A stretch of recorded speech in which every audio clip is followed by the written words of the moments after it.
So hi guys! Welcome again to my video. So right now mga guys is nasa basta tayo. Today kasi guys is bigla naman tayo nag-trade ng chicken. Kaya pupuntahan natin ngayon yung isa sa mga pinipilahan ng mga Pinoy sa Tawian. At dito nga guys ay mahigit 30 minutes na ako naghihintay dahil naiwan tayo ng dalawang dumaan na bus. Di ako pa nga sana sumakay dito guys dahil nga 45 minutes ang magiging biyahe ko dito. Hindi nga tulad ng dalawang naunang bus guys, is 30 minutes man kasi ang magiging biyahe ko doon papuntang Tawian. At dahil nga guys, mahaba-haba ang atin magiging biyahe dito kaya ako ay nakatulog pa. Napasarap nga ang aking tulog lang guys, buti na lang ako ay nakapag-alarm. Hindi ako talaga ay makakalagpas sa aking pupuntahan. At sa oras na nga na to guys, ay nakarating na ako ng Tawian. Kapag palababa kayo sa malapit sa Starbucks guys, lumiban lang kayo. Pag nakita nyo na yung kulay dilaw na store, diretsuin nyo lang yun guys.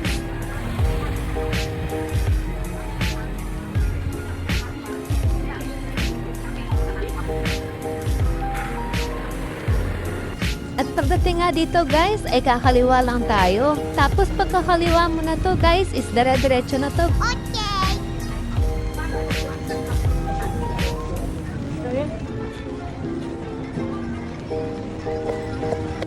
At dito nga guys, ay nakita ko na ang Daiso. Ibig sabihin nito guys, is malapit-lapit na tayo. At dito nga guys, is habang papalapit na ako, ay naaamoy ko na yung manok. Excited na nga ako dito guys, kasi nga guys, ay hindi pa ako kumakain mula kanina. Dahil nga, oras na din nang ako'y nakaalis ng bahay.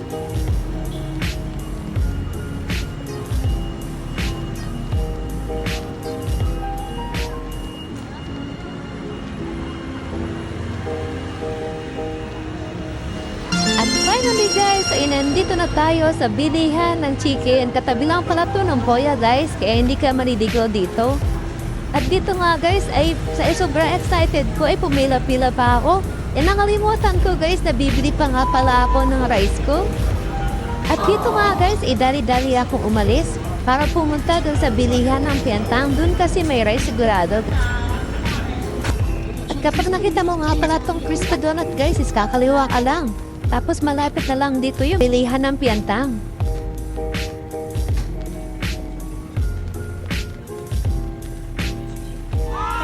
Dito nga is natagalan pa nga ako guys kasi nga nakalimutan ko yung Chinese ng rice. Ang rice brand na dito guys is 30 NT. Pero sulit na to guys kasi marami-rami naman.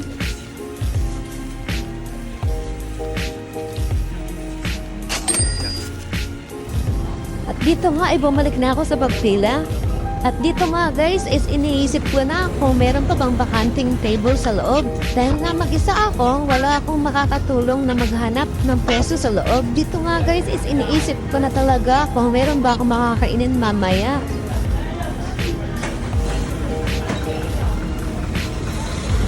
Itong store nga pala to guys is hindi ko talaga alam kung anong pangalan nito. Ang alam ko lang guys is Kamayan kasi nga kinakabahan. Nung bago-bago pa nga lang ako dito sa Thailand guys, it's madalas na ako pumunta dito. Lalo na kung kami nagsisimba talaga dito sa Tawian. Ay madalas talaga kami, dito na nga kami nagla-lunch. Kaya guys, halos mga Pinoy talaga ang pumipila dito. Dahil nga pag Sunday guys is marami mga Pinoy nagsisimba dito sa Tawian. Kaya sigurado mahaba-haba talaga ang pila dito.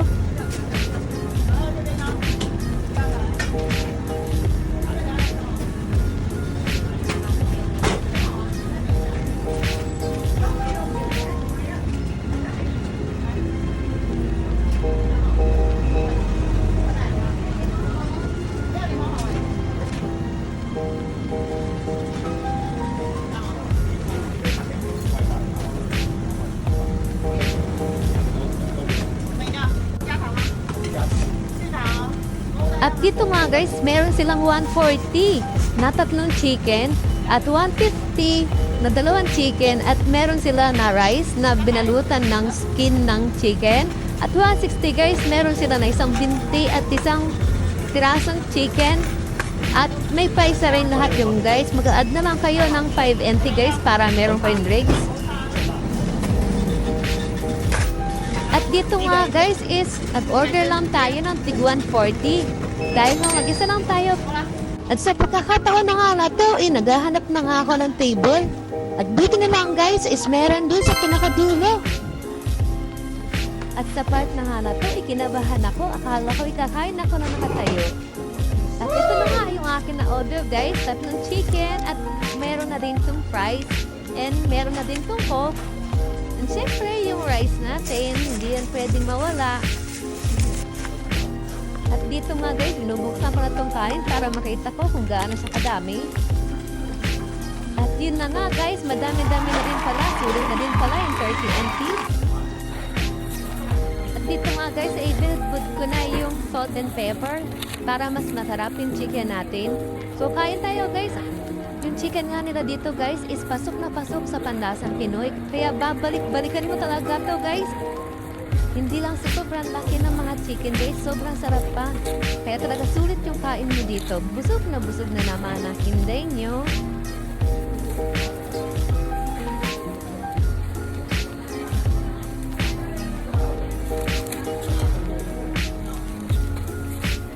At dito nga guys, sa sobrang gutom ko hindi ko napapansin ay nauubos ko na pala lahat. Ay nako, tataba na naman ang baboy na to.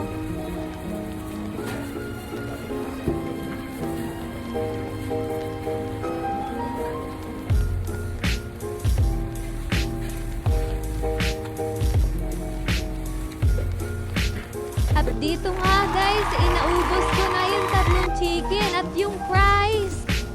Pero sulit na sulit talaga yung kain ko dito guys.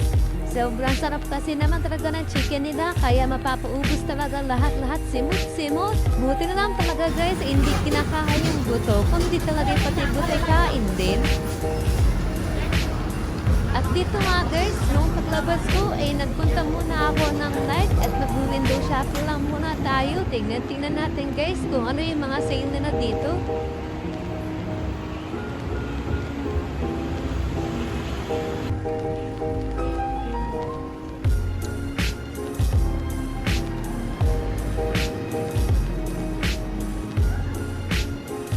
At pagpasok ko nga guys, ay ang dami kong nakitang sale. At ang dami ko din nakitang magagandang sapatos. Kaso guys, hindi natin lahat masusuot yan eh. Ito pa lang, hawak ko na to guys, is sale to. Nakasale siya. Sa halagang 1,111 lang guys. Maganda na rin itong pang araw-araw.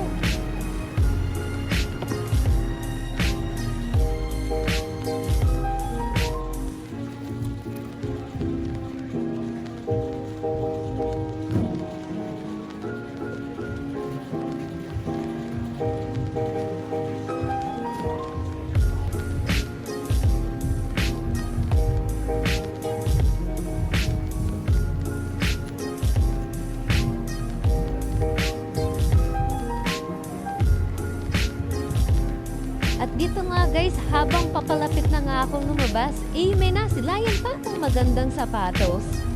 Dito nga pala yung mga type na sapatos guys, yung mga gantong kulay at mga gantong design ay naku. Ngiti na naman aking mata, kaso hindi nga ni tayo pwede muna magtagtag ng sapatos.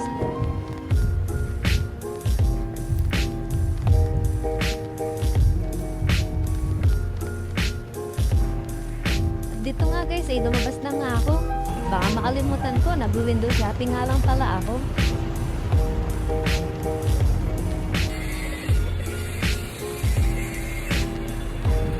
At dito nga guys, naglakad-lakad na nga ako papunta dun sa may bus stop para sumakay papuntang Nankan.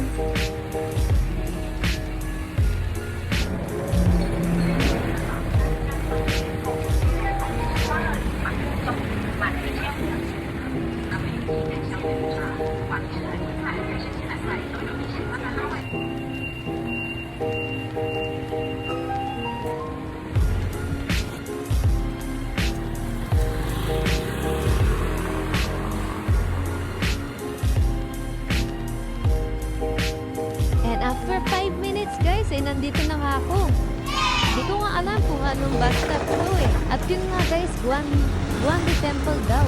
Ito na to sa harap ng 7-Eleven guys. Dito na to sa kaya papunta Nankan. ayun guys, salamat sa panonood. Hanggang sa muli, paalam!